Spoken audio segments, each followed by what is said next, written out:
네, 장시간 저를 포함해서 기다려주신 모든 분들 감사드리고요. 좀 속도감 있게 진행하도록 하겠습니다. 캠퍼스 선교단체로서 또 간사로서 캠퍼스에서 25년을 사역하다 보니까 여러 가지 경험들을 하게 됩니다. 그런데 이 경험 가운데 오늘 저는 개인적인 이야기들보다는 단체, 그러니까 동아리, 학교로 말하면 동아리죠. 단체, 그리고 선교단체 간사로서 또 단체 대 단체, 우리 많은 선교단체들이 있는데 단체 대 단체로서 이야기를 좀 해보겠습니다. 5년 전쯤에 여름방학이 끝나고 개강을 앞둔 어느 여름날 동아리방을 청소하려고 저희 캠룸을 청소하려고 학생들과 함께 모임을 갖게 됐습니다. 그런데 그 학교의 동아리방은 지하에 위치해 있었고 방학 내내 내린 비와 곰팡이로 사용이 불가한 상태가 됐습니다. 그래서 학생들이 이런 일이 매년 반복이 되니까 너무 힘들다. 그래서 학교에 대해서 좀 불만을 하는데 더 이상 불만만 얘기하고 아무것도 하지 못하더라고요. 그래서 제가 이제 중앙동아리 캠의 간사이고 또 그 학교 졸업한 선배의 입장으로서 학교 홈페이지에 정의감에 불타서 학교 당국은 각성하라는 식의 글을 썼습니다. 며칠 뒤에 타 기독교 동아리 지도교수님이시면서 저하고 개인적인 친분이 있었던 분이 연락을 해왔습니다. 그 연락의 이유는 글을 내리라는 겁니다.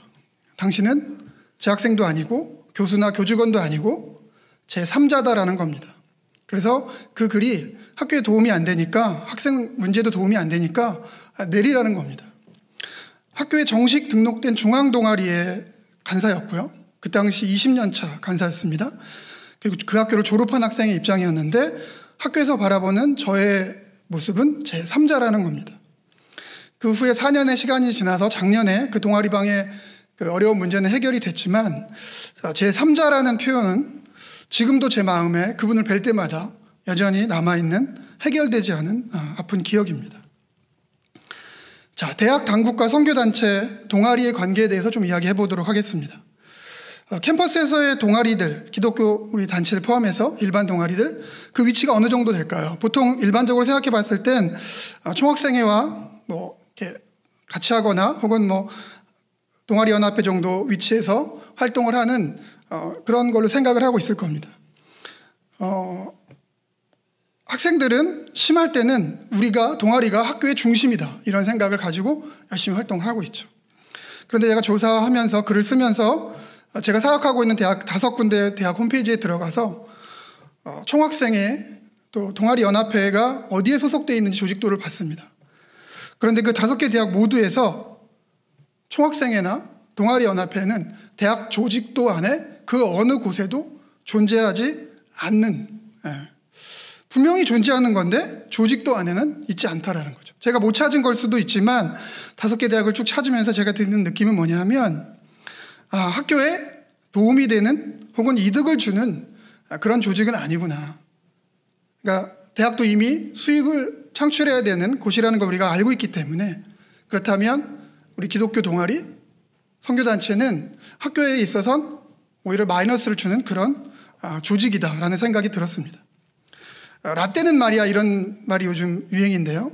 이 표현을 굳이 하지 않더라도 제가 대학을 다니던 80년대 후반과 90년대 초반에는 총학생회라든가 동아리연합회 그리고 그에 속한 여러 가지 모임들 속에서 학생들이 열심히 활동을 했고 그 영향력은 굉장히 컸다고 생각합니다. 군사정권이라든가 민주화운동 이런 걸 이야기하지 않더라도 캠퍼스 내에서 총학생회와 동아리연합회는 대학 당국과 어떤 논의와 싸움 그리고 노력을 통해서 학생들이 더 학교 생활을 열심히 할 수 있고 사회로 나갈 준비를 할 수 있는 아주 거쳐야 되는 기본적인 필요한 그런 부분이었다라는 거죠. 실제로 많은 선배들, 저를 포함해서 그 활동들을 통해서 많은 경험을 하고 그 경험을 가지고 사회로 나가고 또 인적 네트워크를 만들었던 기억들이 있습니다. 제가 간사로 사역을 한 지 얼마 안 됐을 때 저희 캠 동아리는 중앙 동아리가 아니었고요. 8개 동아리, 비인준 동아리가 함께 조그만 방에서 조금 활동을 하는 그런 상태였습니다. 많은 준비를 하고 동아리 재등록을 하려고 했는데 안 되더라고요. 학교에서 정한 기준을 분명히 채웠지만 한꺼번에 인준을 받으려고 하는 동아리들과의 경쟁 속에서 동아리 인준을 계속 몇 년째 받지 못하고 있었습니다. 그런데 어느 해 겨울 학생 회장, 캠 동아리 회장에게 전화를 받았다는 학교의 당국으로부터. 내용은 뭐냐면 학교에서 대학 평가를 받게 되는데 국가에서 하는. 근데 동아리 활동이 많아야 되고 또 얼마나 적극적으로 하고 있는지가 중요한 자료라는 거예요. 그래서 그 8개의 비인가 동아리들을 다 정식 동아리로 인준을 해줄 테니까 빨리 와서 방에 집기류도 넣고 활동도 하고 그런 서류도 좀 내라고 이런 제안을 받았습니다. 저희가 몇 년을 기도했고요. 우리의 입장에서는 기도 응답의 순간이었습니다. 그래서 할렐루야를 외치면서 동아리방을 들어갔는데, 그러나 세상의 기준으로 봤을 때는요, 학교 당국이 더 좋은 점수를 받기 위해서 또 그런 자료가 필요해서 학생들 또 준비된 사람들을 불러서 동아리 등록을 해준 거죠. 보는 관점에 따라 분명히 다른 상황이 됐습니다. 그때 저희 학교의 CCC랑 저희 캠이랑 기독교 동아리 2곳 그리고 일반 동아리 6개가 한꺼번에 동아리 정식 등록 동아리가 됐고 지금도 열심히 활동을 하고 있습니다. 이렇게 과거에는 대학 당국으로부터 파트너 혹은 동역자 혹은 대학의 낭만을 발휘하는 곳으로서 동아리 혹은 선교단체가 활동을 했고 미래를 함께할 좋은 선후배들을 만나는 그런 곳으로 존재했었습니다. 그러나 지금 그 위치가 분명히 바뀌었다고 생각을 합니다. 아니, 그 존재의 의미가 저는 굉장히 희미해지고 있다고 생각합니다. 낭만을 이야기하기 위해 동아리에 들어오는 사람도 없고요. 선교단체를 포함해서. 또 어느 음악 동아리 같은 경우, 밴드 동아리 같은 경우는 이런 얘기를 들었습니다. 한 학년에 한 팀씩 밴드 팀을 만들었는데 이제는 1학년에서 4학년 통틀어서 한 팀을 만들기도 쉽지 않다. 거의 모든 동아리들이 이런 상황이라는 거죠. 이거는 기독교 동아리만 해당되는 게 아니라 일반 동아리 포함해서. 근데 이 또한 새로운 이야기는 아니라는 겁니다. 학생들이 또 많이 다니는 곳에 위치하던 동아리 방들이 어느 순간부터 이유 없이 학생들이 잘 다니지 않는 곳으로 이전을 막 합니다. 제가 지금 사역하고 있는 모 대학에서도 학교에서 정문에서 가장 먼 곳에 동아리방이 최근에 이전을 하면서 학생들이 그곳에 가려고 하질 않는 거예요. 그러니까 자연스럽게 동아리 활동, 선교단체 활동이 위축이 되는 겁니다. 신입생 유치를 못하는 것도 마찬가지고요. 혹은 좋은 위치에 있더라도 편의시설을 업그레이드 해주지 않는다거나 더 좋은 건물들을 다른 곳에 만들면서 학생들이 그 동아리방이 있는 곳에 모임에 잘 오지 않는 아주 소극적인 외부적인 환경 요인이 조성되고 있다는 겁니다.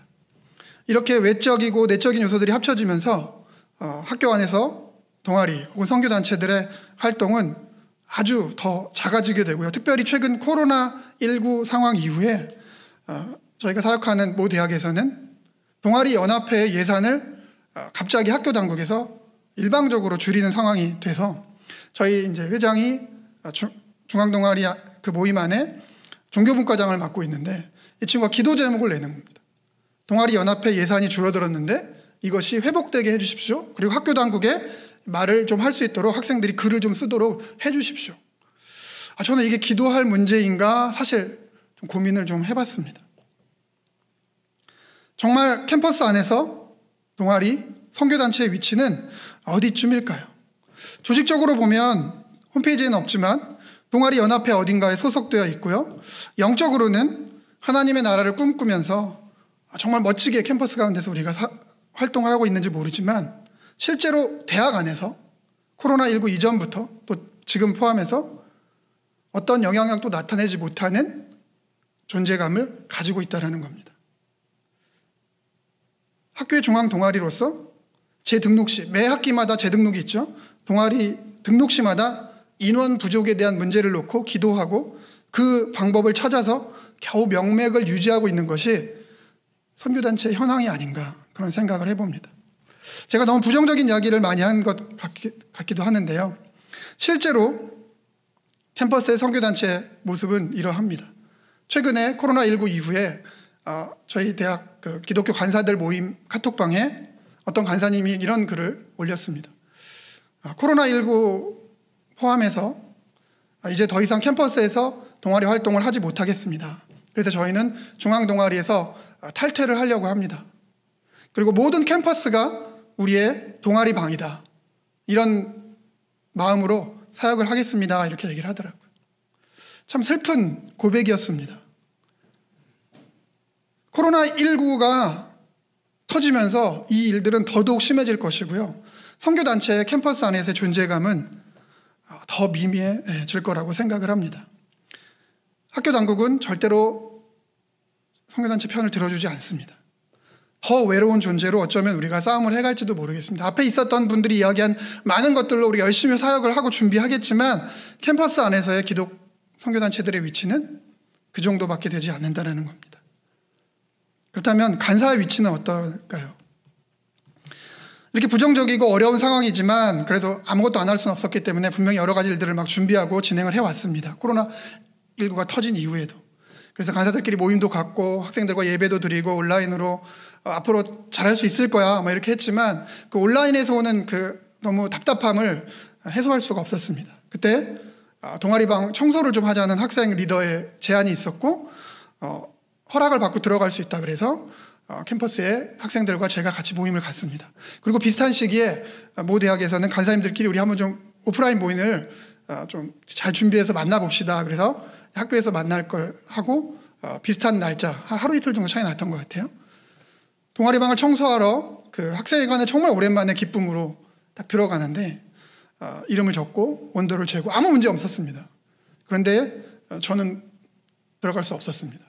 저한테 묻더라고요. 학생이세요? 아닙니다. 그럼 어떤 분입니까? 저는 선교단체 간사입니다. 동아리 간사입니다. 그랬더니 그분이 얘기하더라고요. 여기 플랜카드 써 있는 거 보이시죠? 외부인 출입 금지 이렇게 딱 돼 있습니다. 제가 그 대학을 밟은 시간들이 짧지 않은데 외부인 출입 금지.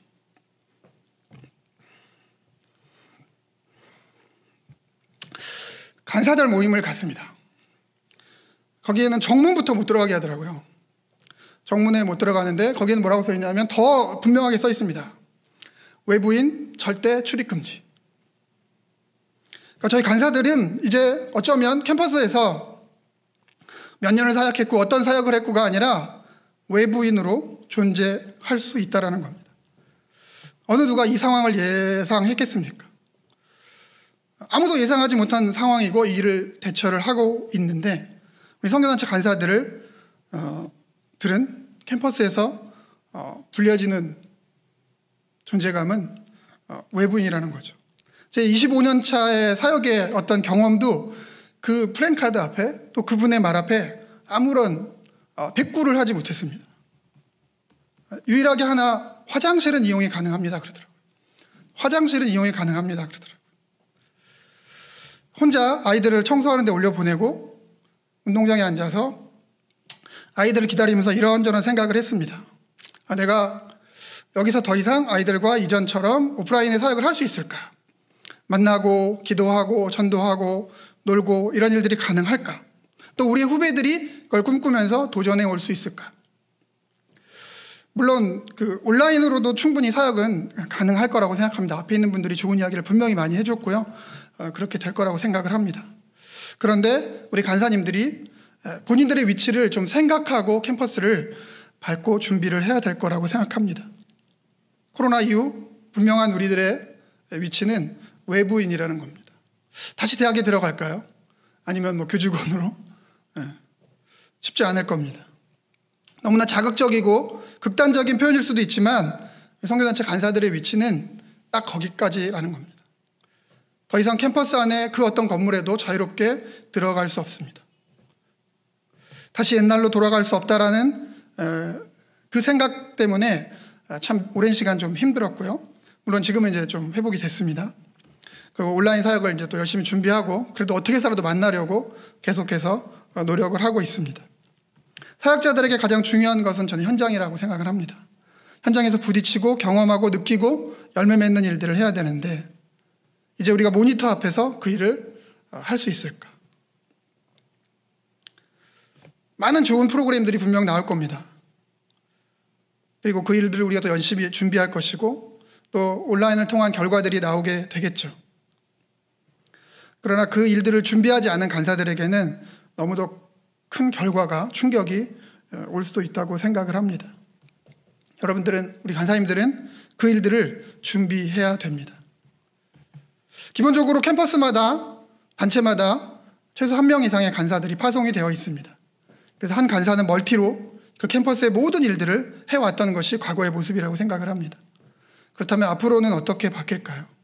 이제 캠퍼스 담당 간사라는 표현은 어쩌면 좀 어려울 수도 있을 것 같습니다.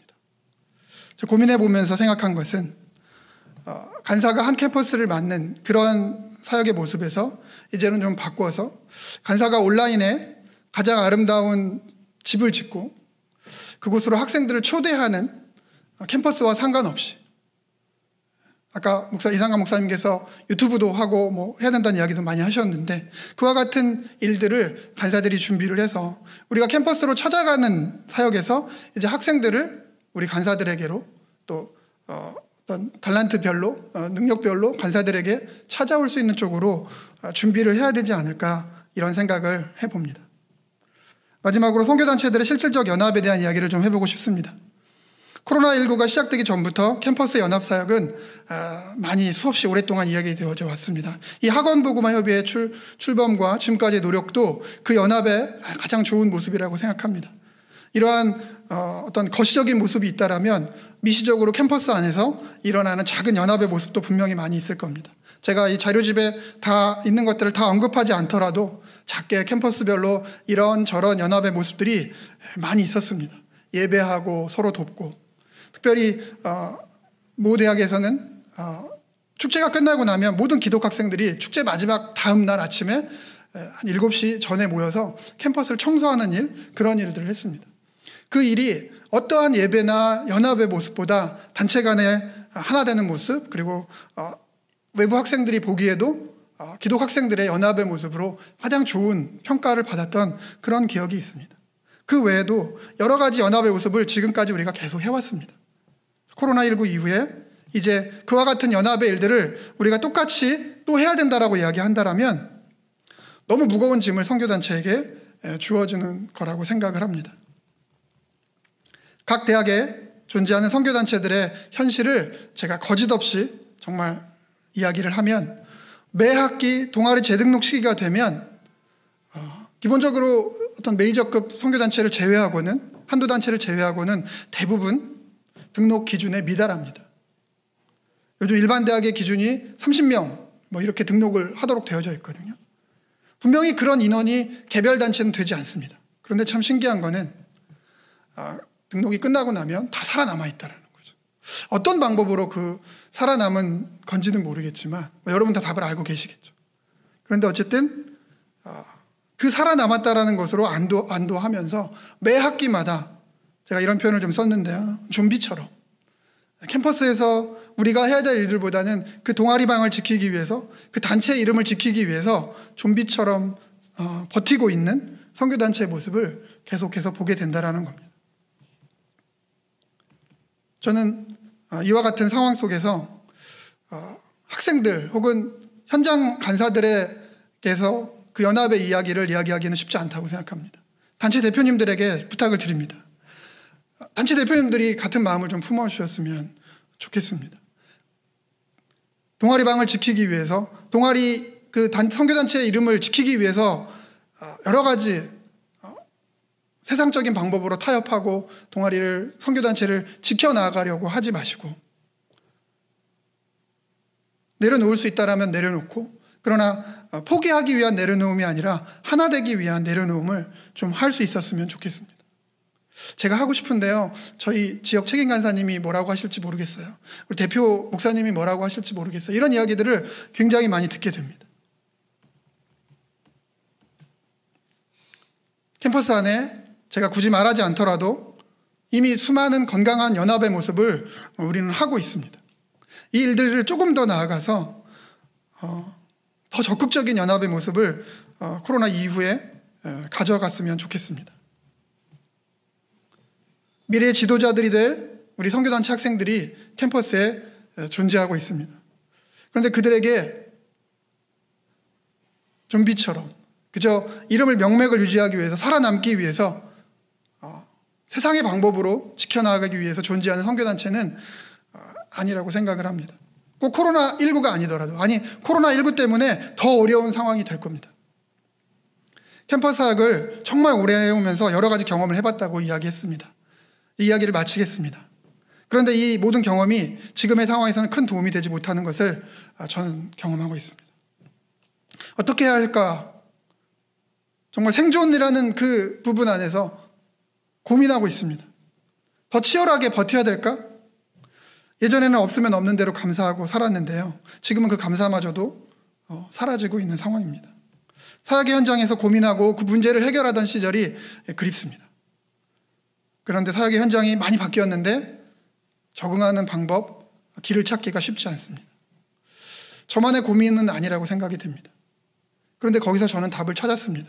나만의 고민이 아니기 때문에 답이 있다라는 겁니다. 혼자만의 고민이 아니라 다시 감사를 고백해야 되는 이유는 지금 이 자리에 있는 것처럼, 이 시간에 있는 것처럼 우리가 함께 고민을 하고 있다라는 겁니다. 과거에 연합이라는 이야기를 하지만 사실은 온전한 연합의 모습을 우리가 실제로 경험해보지 못했다라면, 저는 이 코로나19도 하나님의 역사 가운데 있는 일이라면 하나님이 이 일들을 통해서 우리 안에, 선교단체 안에 새로운 길을, 또 연합의 일들을 분명히 허락하실 줄로 믿습니다. 우리의 선배들이 캠퍼스 안에서 그렇게 준비되어 오셨고 그렇게 사역을 해오셨고 그 연합의 일들을 통해서 지금까지 우리에게 물려주신 것처럼 우리도 이제 이 캠퍼스 가운데에서 함께 고민하고 함께 기도하고 함께 하나님의 일하심을 보게 된다라면, 얼마나 시간이 걸릴지 모르겠지만 코로나19가 우리에게 감사의 제목이 될 수도 있을 겁니다. 하나님이 함께 하심을 기대하고 고백하면서 그 현장에 저와 여러분들이 꼭 증인으로 함께 있어 주시기를 간절히 부탁드리면서 마치도록 하겠습니다.